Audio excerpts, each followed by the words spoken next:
Hi guys, welcome to another video, and today we're going to be looking at electrical power. When we plug in our appliances at home, we're providing our electrical appliances with electrical energy. The current flowing to these appliances will be... Sorry, just start again from the top. Hi guys, welcome to another video, and today we're going to be looking at electrical power. When we plug in our appliances at home, we are providing them with an electrical energy, and that electrical energy is provided by the current. Now, the amount of energy those appliances require per second can be related to the power of that appliance. Electrical power can be calculated if we know the current flowing through the appliance by the potential difference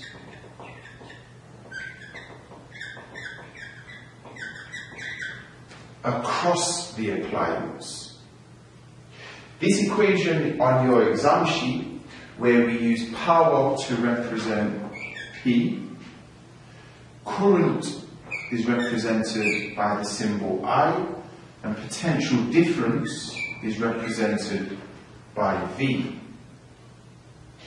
You'll be expected to rearrange this equation and be able to use it to calculate any of the quantities. I like to use the triangle method, where I put the subject at the top, which is P, and current and voltage are at the bottom. I can calculate current by covering it up and then doing power divided by potential difference. Or I can calculate potential difference by covering it up, which would be power divided by current. The unit for power is measured in watts, and the symbol is a capital W. Current is measured in amps, with the symbol capital A, and potential difference is measured as volts, and we give it the symbol capital V. So let's put this equation into some practice.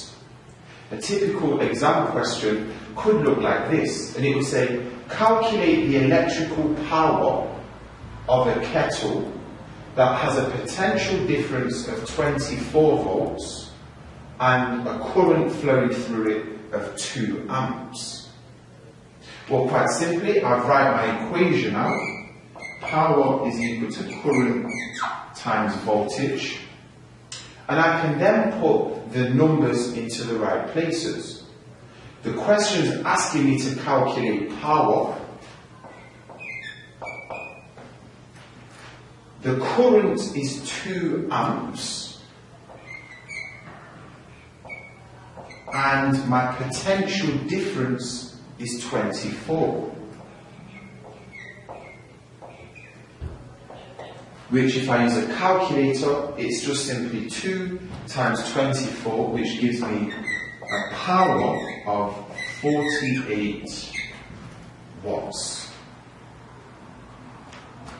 You could also get a question that looks like this, and at first sight it may seem tricky.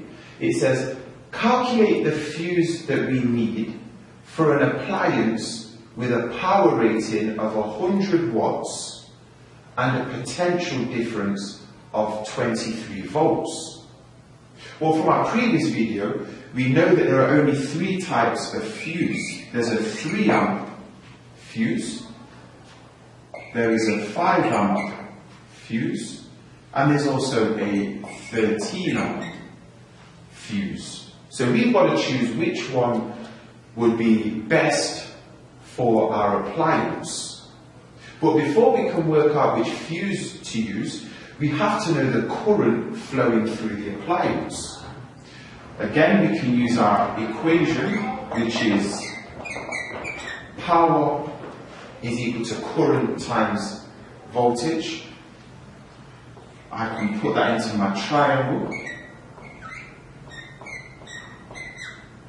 And from my triangle I can see that power divided by potential difference will give me the current. So current is equal to power over potential difference. Again, I put my numbers into the equation. The power is 100 watts and the potential difference is 23 volts. If I put that into my calculator, I get a current of 4.35 amps. Now, if there's a current of 4.35 amps flowing through my appliance, the only fuse I can use would be the 5 amp fuse. If I was to use a 3 amp fuse, it would only allow 3 amps to flow through it, and every time the 4.35 amps are flowing, it would cause it to blow or melt. It would be dangerous to use a 13 amp fuse because that would allow too much current to flow through, which could potentially cause a fire. Okay guys, thanks for tuning in. Stay in touch with another video.